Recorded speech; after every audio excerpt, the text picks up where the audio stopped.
আল্লাহ বলেছে কোরআন এবং রহমতের নবী দুটি জিনিস পেয়ে ফালিয়াফরাহু, তারা যেন খুশি হয়। জোরে বলে সুবহানাল্লাহ। কে বলেছে খুশি হইতে বলে? স্বয়ং আল্লাহ বলেছে ফালিয়াফরাহু, আরবি শব্দ যার অর্থ হয় তারা যেন খুশি হয়ে যায়। আল্লাহ বলেছে খুশি হইতে, আমার নবীকে পাইয়া খুশি হইতে। আল্লাহ বলে খুশিটা কেমন হয়? হুয়া খায়রুম মিম্মা ইয়াজমাউন।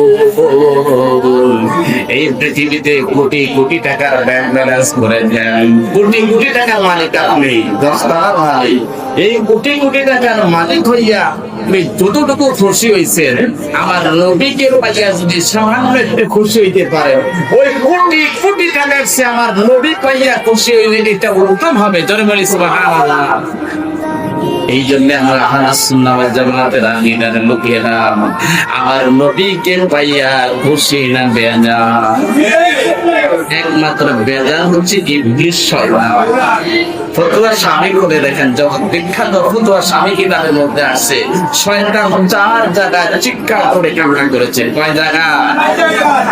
এক নাম্বার হিলা উইলা, যখন শয়তানকে অভিশপ্ত করলেন, গজব দিলেন, আল্লাহ বলেছে উসজুদু লি আদম, আদমকে সিজদা করো। শয়তান অহংকার করেছে। শয়তান কিন্তু কম ইবাদতকারী ছিলেন না, ঠিক কিনা?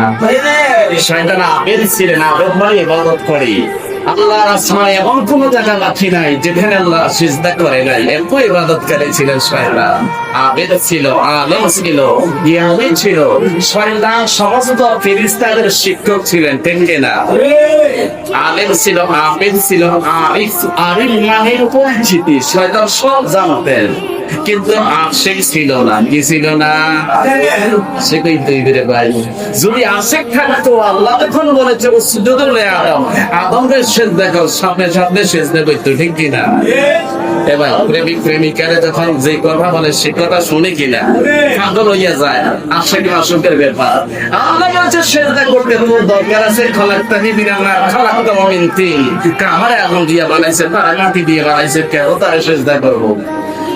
সারা কোটি কোটি বছরের সিজদা যত ইবাদত, আশিক না থাকার কারণে, আল্লাহর প্রতি ভালোবাসা না থাকার কারণে শয়তানের সব ইবাদত শেষ, ঠিক কিনা? এই জন্য আমরা বলবো যত ইবাদতকারী হও না কেন, আমার নবীর যদি আশিক না হও, আমার নবীর প্রেম ভালোবাসা যদি করে না জামাইদের মানো, তোমার কোন ইবাদত আল্লাহ কবুল করবে না, ঠিক কিনা আমার ভাইয়া?